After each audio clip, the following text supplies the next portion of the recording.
Merrylin Cryptid Museum Part 6, Dromaeosaure. 1912, the Royal Institute for Paleontological Research received news of a unique find in the Verkhayansk Range, eastern Siberia. The letter did not state what the find was, yet it intrigued the Russian-born head of the department, Alexei Zhukovsky, who was planning a trip to Russia that spring to visit colleagues. The find came with a price tag, and upon replying to the sender, he assured that payment would be made in full if the find was as rare as purported. When he reached Siberia, he found out that there was competition for the find. As letters had been sent to a number of scientific bodies, intrigued further by this news, he put together a team of scientists and travelled to Lena, where they met a group of locals who would take them to the site of the auspicious find.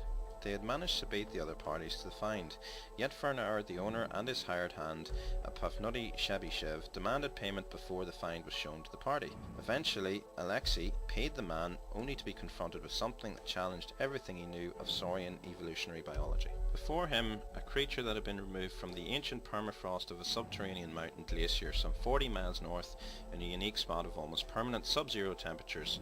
Preserved almost perfectly intact, although it was obvious that it had gone through many defrosting and refreezing processes, was an animal that would elevate many scientific theories, a perfect still image taken almost 65 million years before. The creature was a subspecies of the Ornithosaurus of the family Dromaeosauridae, an order of bird-like theropod dinosaurs. They were small carnivores that flourished in the Cretaceous period. A few scientists have theorized that these animals were the precursor of birds, the strongest evidence being that the Archaeopteryx, discovered in 1861, only 2 years after Charles Darwin published On the Origin of Species, and it became a key piece of evidence in the debate over evolution. The specimen itself was not fossilized but preserved. Alexei hypothesized that the initial freezing must have sterilized the creature of all microbial bacteria, ceasing all decomposition, and the final resting place of the animal in a frozen underground river had allowed, beyond all reason, a perfectly preserved form. Its body was covered in down, which formed proto-feathers at the wrists, concealing 3-fingered digits tipped with razor-sharp claws. Nearly every feature of the animal was intact, from eyes to the pigmentation in its skin.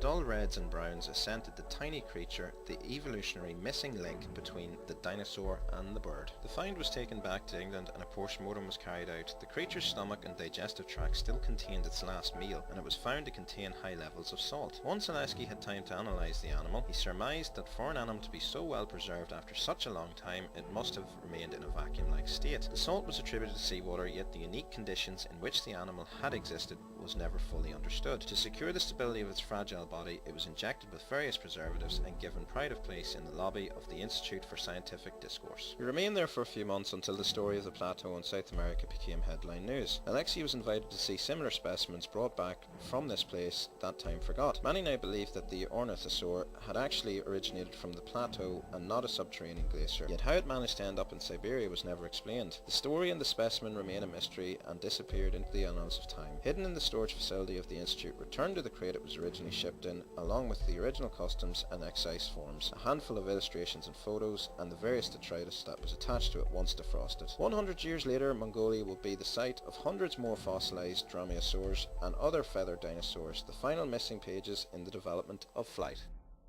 Thank you for watching this video. Please subscribe to our channel for more videos.